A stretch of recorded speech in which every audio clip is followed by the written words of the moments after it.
It's been almost a year since we've been graced with the Google searches of Brian Walshe, searches that he made just literally moments after his wife, Ana Walshe, was murdered.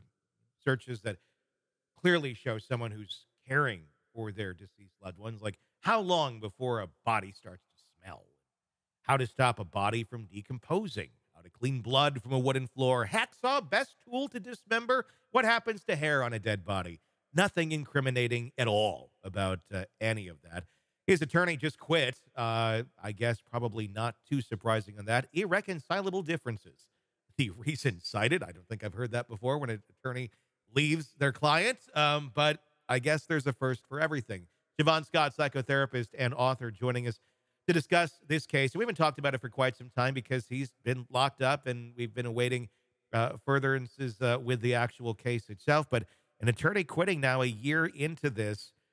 I'm kind of surprised this move wasn't made earlier. What do you read into the irreconcilable differences being between his attorney and Brian Walsh? Yeah, that's one that surprised me. Yes, a year into it.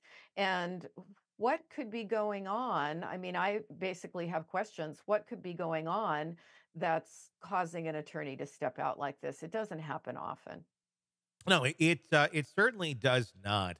Uh, but then I get to the idea of how do you represent someone like this? Obviously, it's what people do. It's why there are attorneys. It's why we have defense that will stand up for anybody when they absolutely need it. But this was not a public defender. This was someone that he did in fact hire.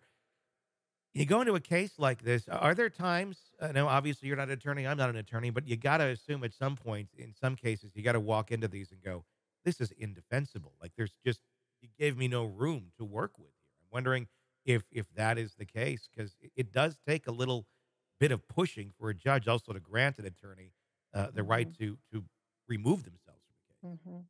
Yeah, it's interesting because I know quite a few defense attorneys, criminal defense attorneys. Most of them love the challenge of a difficult case, and on one hand I guess I can understand that, but on the other hand I've always wondered how do you sleep at night. you, Yeah. you know but the ones I know, it's like the more difficult the case, the more they like to get in there, and it's, if it's ego for them, it's about winning or whatever, and they don't seem to have a problem sleeping at night. I think I would. But, is it a case where she is just emotionally fed up Mhm. with him and can't tolerate him anymore, or just finds that he's completely uncooperative? Either one, I think, is possible, maybe both. I mean, let's talk about the mental state of Brian Walsh as best as we can assess it from a distance. And I think one of the biggest things that we know about is those internet searches, Yeah. and then going to the Home Depot and just very nonchalantly going through the actions and getting the stuff he needs. Very, I don't know, it just seemed so mechanical, I guess, if you will, with zero emotion. And seeing him in court, the way he stands and just stares and then has the ability to say not guilty, even though we have these Mhm. damning, damning searches. We have Mhm. weapons. We have so many things in this case that look so dark and obviously him. Uh, how is someone like this functioning? I mean, what's going through someone's mind that they're able to compartmentalize things so far away from reality to carry these things out, to do these searches, to go to the Home Depot, to stand up in court with literally no shame. Yeah, no shame, and he certainly doesn't sound very bright, No. leaving again this glowing fluorescent trail of his behavior in one of the strangest things.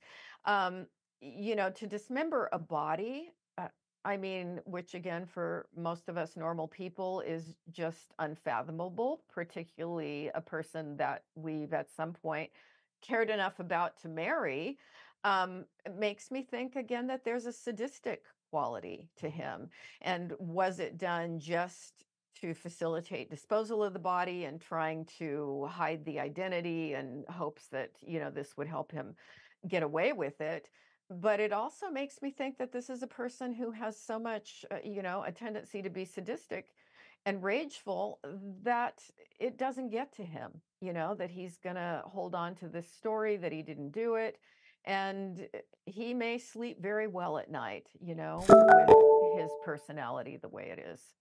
At some point, do some of these people actually, like, literally believe their story, their narrative, uh, being able to almost erase what reality was, what they actually did do, to carry themselves the way that they do?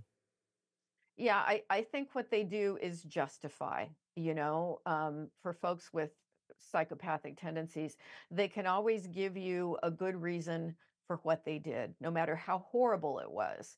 And that's what they tell themselves over and over again, that they had a reason for it and their reason makes sense to them. And so there just isn't the normal remorse or Mhm. guilt that the rest of us would have. Yeah, very much living, in his own world. Well, I heard he has some Warhol paintings, that, if you want a last minute Christmas gift, may be available, may be available. But, we'll keep watching this very extremely disturbing case. Hey, it's Tony Brueski. If you like the podcast, be sure to like, subscribe, and press that bell so you don't miss any of our updates on the cases we're following for you right here at the Hidden Killers podcast from True Crime Today. And thanks